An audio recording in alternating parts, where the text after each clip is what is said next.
नमस्कार, मैं नवनीत कुमार उड़ीसा राज्य मुक्त विश्वविद्यालय हिंदी विभाग की तरफ से आपका स्वागत करता हूं। आज के व्याख्यान का विषय है उपन्यास की भाषिक संरचना। एमए हिंदी सेमेस्टर 1 में यह पाठ्यक्रम पीएचडी 103 के अंतर्गत जब हम उपन्यास की भाषिक संरचना पर बात करते हैं तो आप सब अवगत हैं कि उपन्यास आधुनिक हिंदी साहित्य की एक समृद्ध और व्यापक विधा है। यह न केवल जीवन की अनुभूतियों, सामाजिक यथार्थों और मानवीय संवेदनाओं को व्यक्त करती है, बल्कि भाषा के माध्यम से उन्हें कलात्मक रूप भी प्रदान करती है। उपन्यास की सफलता का जो प्रमुख आधार है वह उसकी भाषिक संरचना होती है, क्योंकि भाषा ही वह माध्यम है जिसके द्वारा उपन्यास के पात्र आपस में या पाठक से या समाज से संवाद स्थापित करते हैं।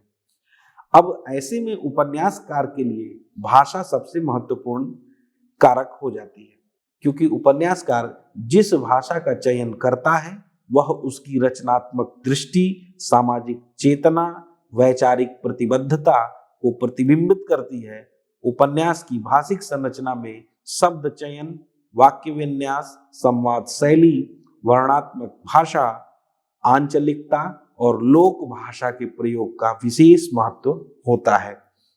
भाषिक संरचना का अर्थ क्या है? भाषिक संरचना का तात्पर्य उस भाषिक व्यवस्था से है जिसके माध्यम से उपन्यासकार अपने कथ्य, अपने पात्रों, अपने विचारों, अपनी संवेदनाओं को व्यक्त करे। यह केवल शब्दों के चयन तक ही सीमित नहीं रहती, बल्कि ये वाक्य विन्यास, शैली, संवाद, वर्णन और प्रतीक भाषा के माध्यम से सुव्यवस्थित प्रयोग द्वारा प्रयोग को ही अपने भीतर समाहित करती है। और भाषिक संरचना उपन्यास की आंतरिक बनावट को भी निर्धारित करती है और उसकी कलात्मकता को सुदृढ़ करती है। उपन्यास में प्रयुक्त भाषा, सामाजिक परिवेश, पात्रों की वर्गीय स्थिति, पात्रों की मानसिकता, समाज की सांस्कृतिक पृष्ठभूमि के अनुरूप होती है। लेखक तद्भव शब्दों को, तत्सम शब्दों को, विदेशी शब्दों को, देशज शब्दों को इनका चयन करता है। इनके चयन में अपनी सोच की प्रतिभा परिलक्षित होती है उपन्यासकार के, जिससे स्वाभाविक और प्रभावशाली बन सके। जो उपन्यास जितना ही सहज होगा वह उतना ही प्रभावशाली होगा। वाक्य रचना के माध्यम से कहीं वह कथा के प्रवाह को तीव्रता प्रदान करता है, कभी वह शिथिल बनाता है। अब उपन्यास में भाषा की जो भूमिका होती है वह कथ्य को प्रभावी बनाती है, मानसिक उद्घाटन करती है, सामाजिक यथार्थ की अभिव्यक्ति करती है और पाठक के साथ भावनात्मक संवाद करती है। शब्द चयन पे बात करेंगे तो हम देखेंगे कि उपन्यासकार तत्सम शब्दों का प्रयोग करते हैं, तद्भव शब्दों का, देशज शब्दों का प्रयोग करते हैं, विदेशी शब्द भी लेके आते हैं, इसके साथ क्षेत्रीय शब्द भी लेके आते हैं और लोक भाषा के कुछ शब्दों को लेके आते हैं, विषय के अनुरूप कुछ शब्दों का प्रयोग करते हैं, कुछ प्रतीक और व्यंजक शब्दावली में शब्दों का प्रयोग करते हैं। इसी की तरह वाक्य विन्यास जो होता है उन वाक्यों में तत्सम, तद्भव, विदेशी शब्द होते हैं, सरल वाक्य होते हैं, छोटे छोटे वाक्य होते हैं, सहज बोध वाले वाक्य होते हैं और जो संवाद होती है वह पात्रानुकूल भाषा होती है। समाज वर्ग के अनुसार संवाद बोलचाल की भाषा होती है, सहजता होती है, यथार्थ होती है, स्वाभाविकता होती है। स्वाभाविकता से आशय यह है कि अगर कोई गरीब का बच्चा अगर कोई संवाद करे तो उसके वाक्यों में दर्द झलकना चाहिए, उसके वाक्यों में वह संवेदना होनी चाहिए, उसके शब्द चयन में वह देसीपन होना चाहिए, वह अनजानापन होना चाहिए, तब वह स्वाभाविक लगेगा, तब वह प्रभावी बनेगा। इसी तरह से वर्णनात्मक भाषा में जो होता है वह प्रकृति और वातावरण का चित्रण किया जाता है।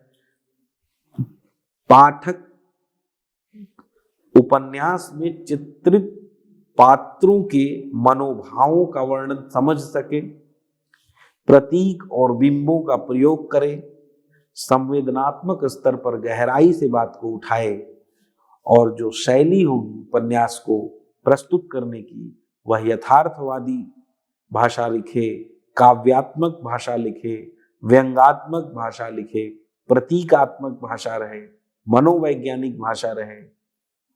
अब भाषिक संरचना और सामाजिक संदर्भ में भी वर्ग, जाति और लिंग की भाषा आती है, सत्ता और प्रतिरोध की भाषा होती है, हाशिए के समाज की अभिव्यक्ति होती है, वैचारिक प्रतिबद्धता होती है। इसी तरह से आधुनिक उपन्यास की जब भाषा में बात करेंगे तो उनकी भाषा प्रयोगात्मक होगी, मुक्त वाक्य रचना होगी, आंतरिक एकालाप की बात होगी और बहुस्तरीय भाषिक संरचना होगी।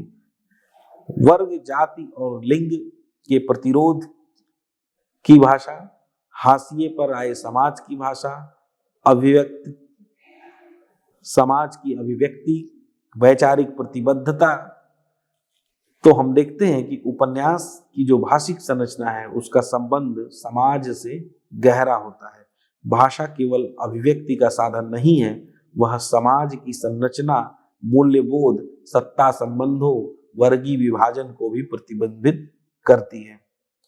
उपन्यास की भाषिक संरचना उसके साहित्यिक प्रभाव, सौंदर्य और संप्रेषण की शक्ति को निर्धारित करने का मूल तत्व है।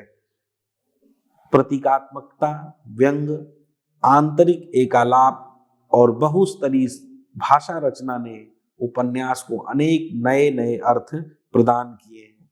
इस प्रकार उपन्यास की भाषा न केवल उसकी कलात्मकता को समृद्ध करती है बल्कि उसे सामाजिक चेतना और वैचारिक अभिव्यक्ति का सशक्त माध्यम भी बनाती है।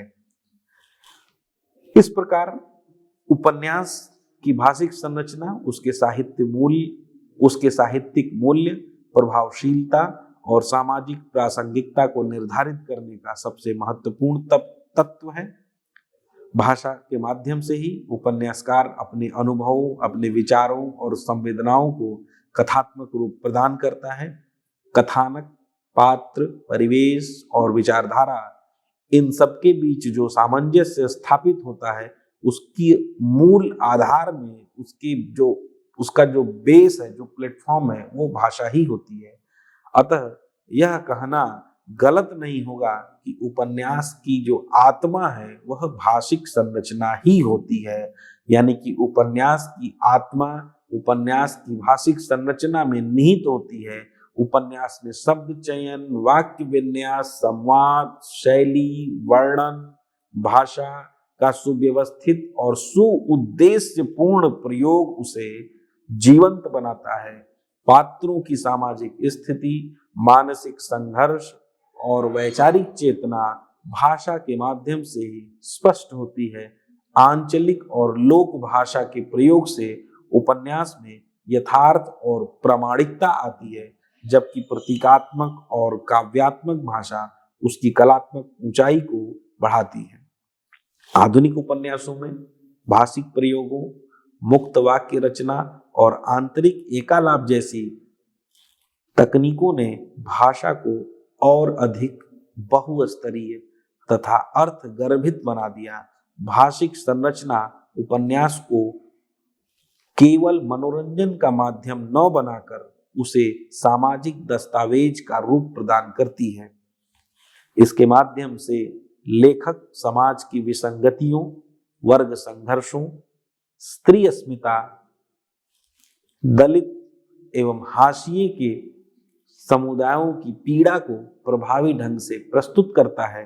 अतः उपन्यास की भाषिक संरचना का अध्ययन साहित्यिक सौंदर्य बोध के साथ सामाजिक और वैचारिक समझ के लिए भी अनिवार्य है। विद्यार्थियों को उपन्यास की गहराई, उसकी रचना प्रक्रिया और उसके व्यापक अर्थ संबंधों को समझने के लिए उपन्यास की भाषिक संरचना ही सबसे अधिक मदद करता है। इस कारण उपन्यास की भाषिक संरचना साहित्य के विवेचन में, साहित्य की आलोचना में विशेष महत्व रखता है। आज इतना ही। अगले व्याख्यान में हम एक नए विषय पर आपके समक्ष प्रस्तुत होंगे। तब तक के लिए नमस्कार।